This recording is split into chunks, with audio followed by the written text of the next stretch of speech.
Well, thank you all for being here, and I know we have members of the press joining us on the phone as well. First of all, let me just say that we all are praying for the families who've lost people because of the virus. We thank all Americans for all of the sacrifices that you're making, that we're all making, and the sacrifices that you will make. We would like to be in a position where we can say that the road out of this is going to be easy or going to be fast, but it won't be. It won't be over tomorrow. It's going to be difficult and it's going to be hard, but we will make it through because we are Americans. We are a great nation. We're the greatest nation that has ever existed, and great nations are not paralyzed by sickness. Together we have a job to do. And it's a job that includes ensuring that this never happens again. And it's a job that we in Congress must be convened to do. After 9/11, we had to make major policy changes in this country. We now face a similar challenge. We must make the kinds of changes that we know are necessary because of the vulnerabilities that this pandemic has exposed. We cannot be reliant on the Chinese Communist Party for our pharmaceuticals. We cannot be in a position where they can blackmail us. This is an issue that we've discussed for a long time. But the moment that the Chinese Communist Party's state news agency suggested that they would withhold medications that the United States might need in order to counter and fight COVID-19, the world changed. We must take action, and we must take action now to ensure that we are not held hostage and to ensure that we are not blackmailed. Taking action as a government requires that the people's house function. And for us, as the representatives of the people in our government, the most direct representatives of the people, not to have been here, not to have been functioning, not to have been called into session for weeks and weeks now is simply unacceptable. So we call on the Speaker of the House to work in a bipartisan fashion. And a bipartisan fashion, I would just point out, doesn't mean just consulting with our leader, Kevin McCarthy. It means getting the concurrence of the minority leader, getting the concurrence of the Republicans for any changes they want to make.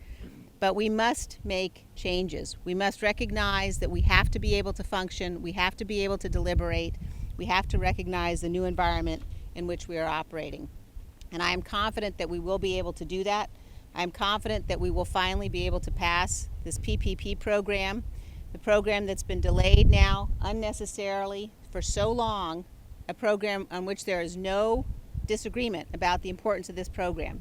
But we've watched the blocks by the Democrats and we've watched the delays, and it's now time to stop. It's time to pass this program that's going to provide the kinds of support and assistance the people of this country need.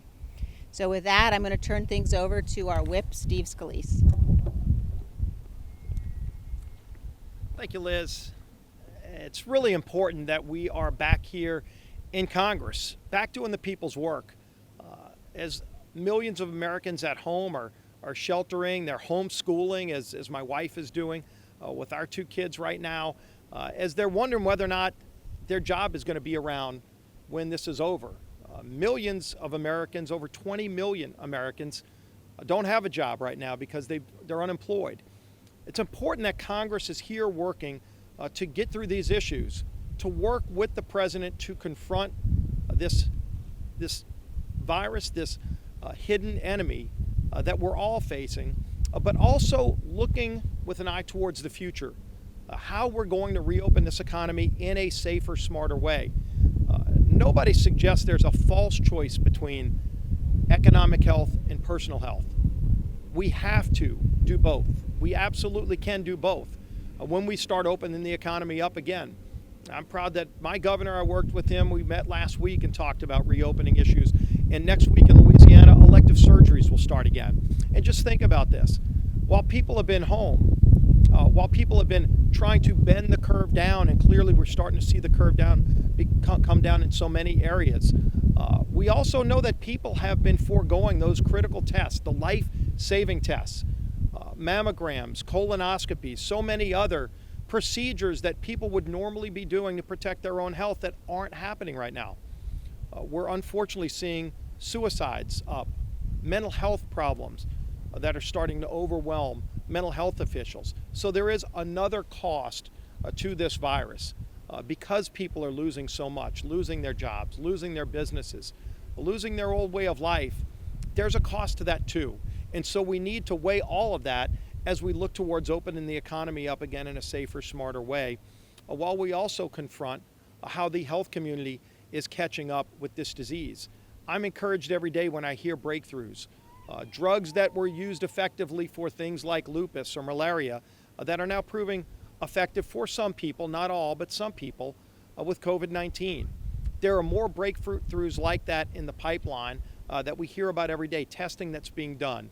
That shows real encouragement. To see the brilliance of our medical community in the United States, that shows you just the power and the magnitude of what we are capable of doing when we put the resources of the United States government behind an initiative.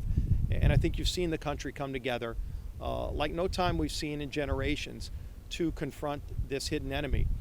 I applaud President Trump and what he's been doing to lead this effort, to give guidance through CDC to the states so that the states can make the best decisions, where ultimately those decisions are being made. But every day the president goes to work in the White House. The president has cabinet secretaries coming through. The president has had people who have survived COVID-19, who tested positive, had COVID-19, have now recovered, that have been over to the White House. And yet you see the House of Representatives, the People's House, shut down. You saw an effort yesterday by Nancy Pelosi in secret at 2:30 in the morning to drop a document to literally change the way Congress has voted for over 200 years, to go to some proxy system that had never been vetted, was not a bipartisan effort. She didn't even work through with our leader, Kevin McCarthy, to try to come up with a way to allow members to talk about changing the way we vote, to have some remote process. None of that was done. They literally dropped a bill at dark of night to try to allow one person, theoretically, to have the proxy of dozens of members of Congress. That's not who we are. We strongly urged against it. We whipped against it yesterday, and I'm glad that Speaker Pelosi pulled that bad idea today. We've got to work together through these challenges. I think it's so important that Congress renew the PPP program. This Paycheck Protection Program has been a lifeline to small businesses all across this country. Treasury Secretary Mnuchin just said that we've saved over 30 million jobs with that first tranche of PPP funding. It was so successful that it ran out of money last week. We predicted that it would, and we were calling on Speaker Pelosi for weeks, not to wait till the midnight hour, but to renew that program before it expired so that those small businesses would still have that lifeline. And more importantly, the tens of millions of workers that are represented by those small businesses, because of course at least 75% of the money has to be spent on workers. Those men and women who are doing these important jobs to make our economy what was the hottest economy in the world and what will again be the hottest economy in the world. We will get back to a strong, healthy economy. And President Trump will lead that effort, but this program needed to be renewed. It shouldn't have expired. For whatever reason, I know Speaker Pelosi and some of our allies were actually using this as leverage. They used that term. They said it's leverage to try to get other things. This isn't the time to be playing political games. This should have been done weeks ago. These millions of families who are wondering whether or not they're going to have a job to go back to should not be left in limbo. We had set up a portal at republicanwhip.gov/PPP where over 400 small businesses across the country have now signed up and told us, shared their stories with us, at just what the PPP would mean to them that were denied the ability to get that funding. They talked about, in many cases, family-owned businesses that were about to go under, and some that are unfortunately going bankrupt today, that are laying off millions of people this week that wouldn't have laid them off if that funding was in place today. So while it's so good that we're going to be renewing this program tomorrow and putting that additional injection of hundreds of billions of dollars into the program, the week long that we went without it happening because the speaker decided to play games cost millions of people their jobs. Let's not let that happen again. Let's continue to work together to achieve what is so important for so many families, and that is economic security with health security at the same time. I've talked to health experts from all around the country. I've talked to some of the biggest hospitals in New Orleans who are doing such an heroic job with those men and women in the hospitals, the doctors and nurses, and all the other professionals that are taking care of people in New Orleans and so many other cities as they're confronting this challenge. They said there are smarter ways that we can go back to our economy that we had before, where businesses can open up again, recognizing that there's still going to be social distancing, recognizing that we're going to take bigger precautions. Maybe they're going to have a thermometer where they check your temperature before you go into a building, or before you go into a work establishment, and make sure that if somebody's got a high temperature over 100 degrees, you go and test them. There are a lot of other things that you can do to get this economy going again, but we need to get it done soon. And I applaud what the president has done to confront this. And I'll just finish up on this. We see great stories every day of what people are doing heroically, getting creative to try to find cures, getting creative to try to bring some of that supply chain that Liz talked about back from China, so that we don't have to rely on China for our PPE. We can focus on holding China accountable for what they did to hide from the entire world what was going on with COVID-19 when it started in Wuhan. But in the meantime, at the Pete Maravich Assembly Center on the campus of LSU, literally right across the street from Tiger Stadium, where I, as a second-year sophomore at LSU, lived in Tiger Stadium, the Pete Maravich Assembly Center, where Shaquille O'Neal played basketball when I was a student, is now a manufacturing facility where they're making PPE. They're making gowns and masks for hospital workers in that same building, the Pete Maravich Assembly Center, where Shaquille O'Neal played basketball when I was a student. So everybody's pulling together, everybody's getting creative and doing more things to allow us to rebound from this hidden enemy. But in the meantime, the House ought to be doing the people's work as well. Speaker Pelosi shouldn't try to be pushing people away or try to be holding everybody's vote as a proxy so that she can run everything as a dictatorship. That's not what this great democracy is all about. And leading this effort, who has been at the forefront of pulling our members together, coming up with creative ideas to confront all of these challenges we face, is our leader, Kevin McCarthy. Thank you, Steve. Thank you for joining us. To start, for every American on the front line, for those who are in the hospital, from the doctors to the nurses, from those who are making the gowns, the masks, from those who are restocking our shelves, from the truck drivers to the farmers, we want to say thank you, a sincere thank you, for being for our country as we go through this. When we combat the virus from a distant land that we did not invite and we did not want, we will defeat it together and united. For the family members who have fought, and for those who have lost family, loved ones, when you couldn't even be near them, you're in our prayers. But this is the commitment we make to you, that we will not stop working until we defeat this virus. And to do so, Congress needs to act. I did not think it would take this long to continue to put more money in for small business. A program that in 14 short days was able to get out the equivalent of what the Small Business Administration was able to do in 14 years. But it's a critical time, and that's why we have to work together. For every American that's sacrificing, thank you. For the companies and the small business, more than 1.6 million were able to get resources. To pay the workers, even if they're not there, their rent and the utilities. To keep your doors able to be open, even though that you cannot work right now. For those 700,000 applications that are sitting in, I'm sorry that Congress could not act as we wanted to 2 weeks before. So we never would have had to shut down. For those who got laid off last week because Congress would not act, that's unbecoming. That is not the action. We are better than that as a Congress. We asked for this money 2 weeks ago. It never should have stopped. We shouldn't have to be where we are today. I had a long conversation with the Speaker today. She has postponed the proxy vote. Anything we do inside dealing with COVID, I think, should be bipartisan.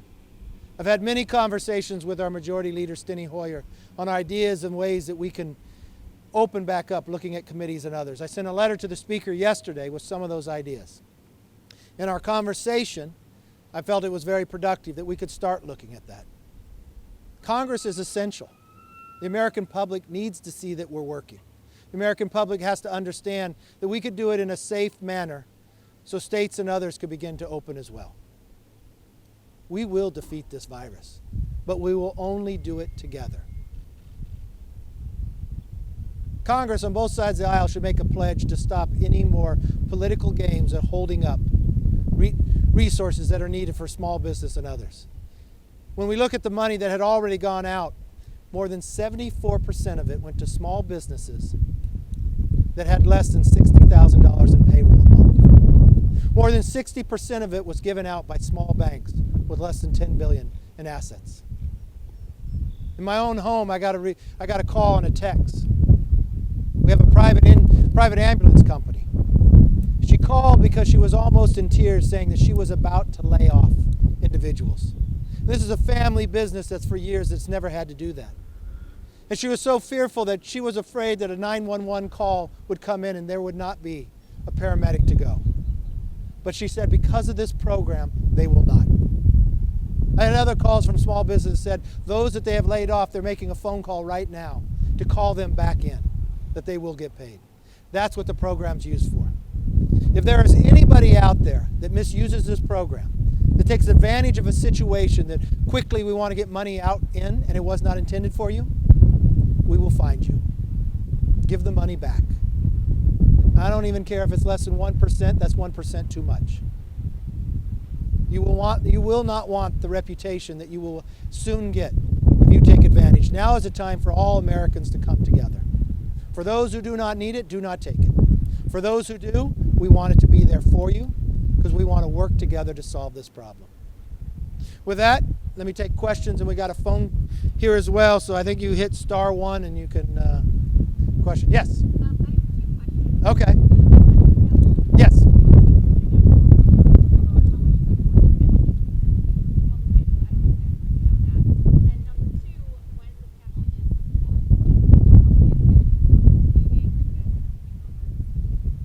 I had a conversation with the speaker today. I told her, I think this is very redundant for this reason. Inside the CARES Act, we wanted to make sure about accountability. So we created 3 new entities to oversee the money going out. One that is done with inspectors general. They will pick among themselves to look after it. Another is a presidential appointment confirmed by the Senate for 5 years. We provided more than $25 million for that. And then a third one on top of that is a congressional oversight, where I appointed French Hill. She appointed Congresswoman Donna Shalala. Both of them are, I believe, very good appointments. Congresswoman Shalala was a former HHS secretary. French Hill's worked in the Treasury, small business, owned a bank. You're not going to get anything past French. Collaboratively, I think that is a very good working arrangement. In talking to the speaker, what this committee was designed to do, I don't see the use. We have an oversight committee. Every single committee has oversight. I want them all working and the committees coming back together. The speaker tried to commit to me that this would be a bipartisan committee. I told her I don't view it that way. I view it more as a political one. I don't see a lot of members voting for it on our side, and I told her I would wait before I would appoint anybody to it to see who she appoints to it, if she is serious about making this a committee that works. But again, we've already put in 3 oversight committees beyond the oversight committee we have in Congress, plus every single committee in Congress has an oversight committee, and I expect us all work together with that. Yes?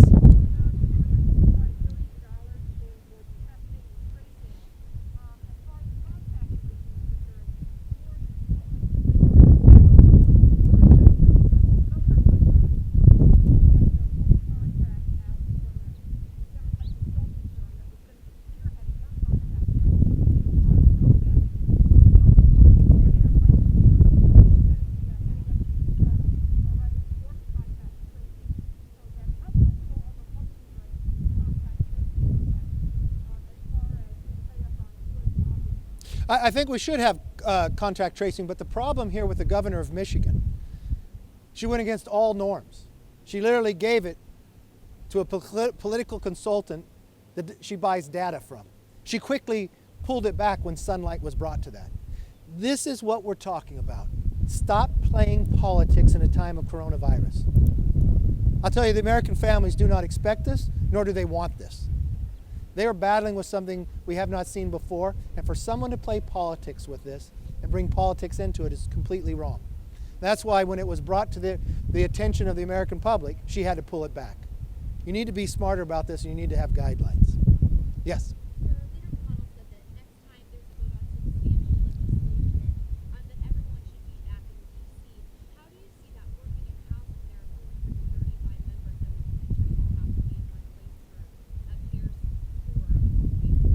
Well, the first place you would want to do about that, think about how much we have passed already. This is over a $400 billion bill. The one before was more than $2 trillion. We should have that all implemented and working before we look to pass something else. Let's see what we need. And in doing so, that was why my letter was to the Speaker.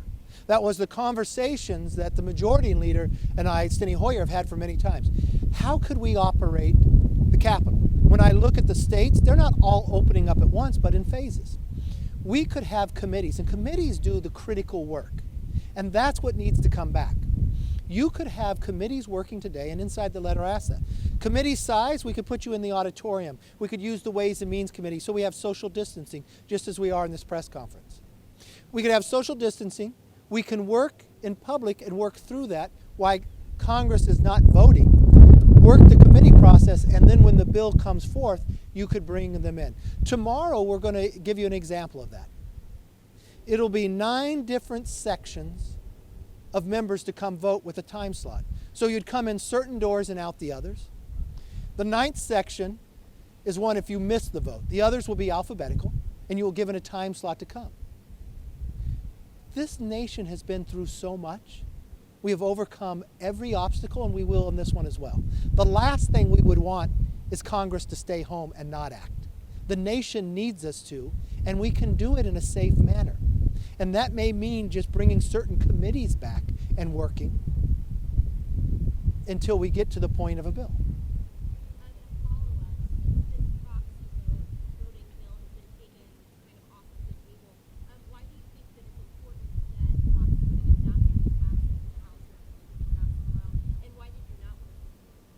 The part I did not want to see is to change more than 200 years of history just by one party. What I committed to the Speaker was, let's study this in a bipartisan manner. Because things are different. After 9/11, they took 4 years thinking of pandemics as well. We've been through war and others, and this body has still been able to meet. Whatever we do when it comes to voting and others should be bipartisan. And I made a commitment to her that we would be able to look at that and get to that point, just as the commitment I made to her that let's start planning for the opening. I've had discussions with the Majority Leader. Let's put a small group together and let's put that formation going so committees can work. I'm not saying what will come out on the other end, but we should look at all ideas. I think you have Congressman McGovern and Tom Cole on rules. Zoe Lofgren and Rodney Davis were my ideas. Put those 4 together. House administration that deals with a lot of this in the Rules Committee, and let's look at all the options. Had that bill passed through, it would be on a simple partisan basis. So you would have one member of Congress that could hold as many proxies as they wanted to. We do a census every 10 years. We devise districts based upon population. And then our constituents lend us their voice for 2 years. They don't lend the voice to another member of Congress. And would you want one member of Congress to have 30 votes or more? That's why it needs to be thought out. What is the best way to deal with this? And also, there should be a sunset. If this is only about coronavirus, then only make it that time period. Hopefully, we are over the peak of this, and we could get back to be performing in a normal manner. It wouldn't be all at once, but we could put stages, and you have to plan for that and start acting for that. And I don't think coming back and just politically moving a proxy bill that empowers a few is right for America. Now, I don't know, is this on speaker, the phone? Does somebody have a question? Did you clean this phone? Can I touch it? It's all right? I've been tested today, so I'm fine. Is there a question? Hello? For the phone line, we have Paul Kane. All right, Paul, go ahead. Your outlet. In the Washington Post here. Hope this is coming through clear. It is.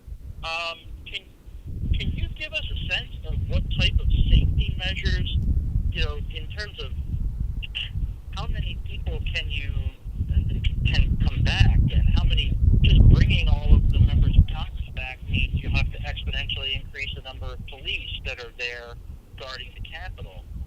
And also the travel. You're talking. I mean, how much travel are you talking about back and forth? Mario Diaz-Balart told me that the quote last thing you want is to have members traveling back and forth, bringing the virus with them. Paul, that's a great question. Let me restate it so the others can hear it. The question was, what if you're bringing everybody back? What is the planning? The last thing that could possibly happen is not to plan for this. I do not envision, and I am not a scientist, I'm not a doctor, but the one thing I do know is Congress can still act in a safe manner working with them. I would not envision bringing all of Congress back at once. You could bring committees back. I would not open up the Congress to the public right now, but if the committees were to act, I would measure it based upon the committee room. They do not need to use the committee room they currently are. We could put you in the auditorium, space you out. So we would be in a safe manner. It would be only those members, and they could work in a committee fashion. When the bill was passed, and it needed to be passed on the floor, just as we're going to vote tomorrow, we'll do it in a different manner. You would only have so many members on the floor to vote during that time period. I would not bring your staff back, and when it came time to phase in staff, I would limit it based upon the size of your office. Our offices are pretty similar if you look at just in Cannon, Longworth and Rayburn, from the building that you're in. I would do a staging of which staff could be in there at that time.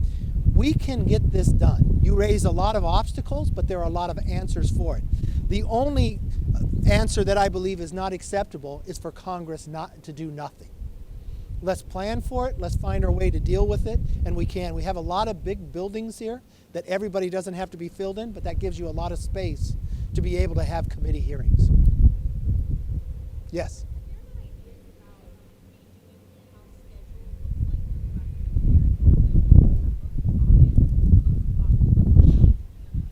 Now, I'm not the majority leader, so I don't get to do the schedule, but I've had many discussions with Steny Hoyer about this. He called me even before he put out for the May 4th.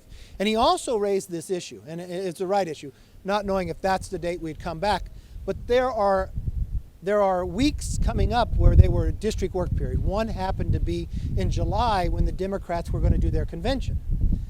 One of the issues he raised with me, now we're not doing our convention that time, we have been gone, we may use that to be working back here. There may be time in August that we need to be working back here. He doesn't have it solidified yet, but he raised that issue with me. I told him that I agreed with that we should look at, and it would be a modified calendar. I don't get to do the calendar, but those are the discussions I've had with him. Operator, is there another question? You better hurry, it's low battery. Christina Peterson, please state your outlet. The Wall Street Journal. Looking ahead to future legislation, would House Republicans be open to more funding for voting by mail if it did not include any policy mandates for states? Say that one more time. I'm sorry, Christina. In upcoming bills, would you guys be open to more funding for voting by mail in November's elections if it did not include any policy mandates for states? So just money, not saying how you run your election. So the question right now was, would we be open to funding money when it comes to elections in November? That's something people can look at by mail. What I am most interested in right now is anything dealing with coronavirus.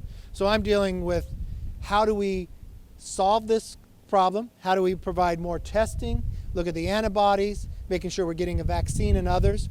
The November election is the November election. That's something we could discuss later, but I'm not interested in holding up money to small businesses for the idea about an election in the future. But I'm not saying that I wouldn't look at anything, but I'm just saying we need to prioritize, and right now there are other crises than a November election. Any other questions? Yeah, I'm sorry.